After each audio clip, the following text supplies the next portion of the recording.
Why do we get allergies? Hello, curious minds. Welcome back to Midnight Question, where we explore the strange thoughts that keep you up at night. Tonight, we're looking at something that affects millions of people, but still feels like a bizarre glitch in the human body: allergies. Why does our immune system, which is supposed to protect us, turn against completely harmless things like peanuts, pollen, or cat fur? How did allergies even come to exist? And why do they seem to be getting worse? Let's dive into it. Allergies have probably existed for as long as humans have, but the first recorded cases date back to ancient civilizations. There are writings from China and Rome describing people who reacted badly to things like flowers or insect stings. But the first scientific recognition of allergies came in the early 1900s, thanks to two Austrian doctors, Clemens von Pirquet and Bela Schick. They noticed that some people reacted strongly to substances like horse serum, which was used in vaccines at the time. They called this strange overreaction allergy, from the Greek words allos, meaning other, and ergon, meaning reaction or work. But allergy symptoms go even further back in history. The Roman philosopher Lucretius, writing in the 1st century BCE, described a friend who would get violently ill after eating certain foods. In the 1800s, hay fever, seasonal allergies caused by pollen, became well documented, especially among wealthy individuals in England. At the time, some doctors thought it was caused by too much leisure time in the countryside. Spoiler alert, it wasn't. Now, why do allergies even exist? Shouldn't evolution have weeded them out by now? One leading theory is that allergies are a leftover defense mechanism against parasites. For most of human history, parasitic infections were a serious threat.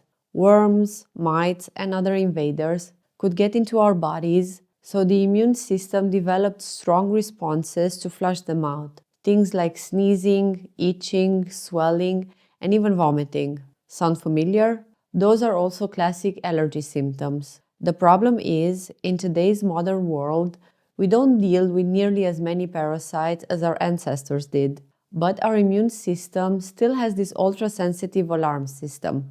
Without parasites to fight, it sometimes turns its defenses on completely harmless things like pollen, peanuts, or cat dander.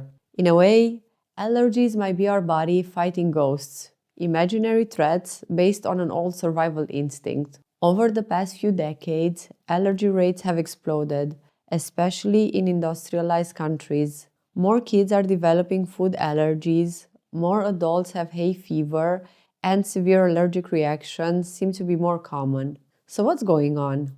One major factor is the hygiene hypothesis. Our modern world is cleaner than ever. Less exposure to bacteria, fewer infections, and constant sanitation. While that sounds great, it also means our immune systems doesn't get the same early training they used to. In places where kids grow up on farms, play outside a lot, or have pets from an early age, allergy rates tend to be lower.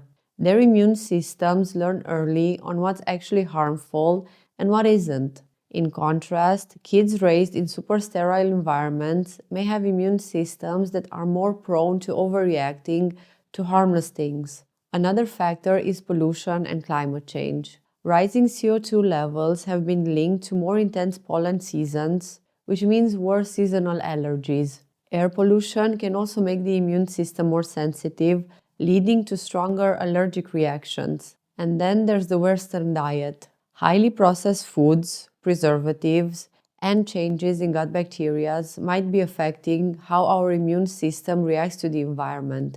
Some studies suggest that certain food additives could make allergies more likely, but the research is still ongoing. And now for the weird part. Some allergies are linked in ways you wouldn't expect. For example, if you are allergic to shellfish, there is a good chance you might also be allergic to cockroaches and dust mites. Why? Because they all contain a protein called tropomycin, which can trigger similar immune responses. So, if someone with a shrimp allergy finds themselves sneezing a lot in a dusty room, their body might be reacting to tiny dust mites in the air. And here's something you probably don't want to think about too much. If you have a shellfish allergy, you might want to be careful with ground coffee. There's a high chance that trace amounts of cockroaches end up in pre-ground coffee due to how coffee beans are stored and processed. The FDA, for example, allows a certain level of insect parts in food products, meaning that unless you are buying whole beans and grinding them yourself, you might be drinking a little more than just coffee. Since cockroaches share the same allergenic proteins as shrimp and crabs, this could trigger a reaction in people with shellfish allergies. And coffee isn't the only problem.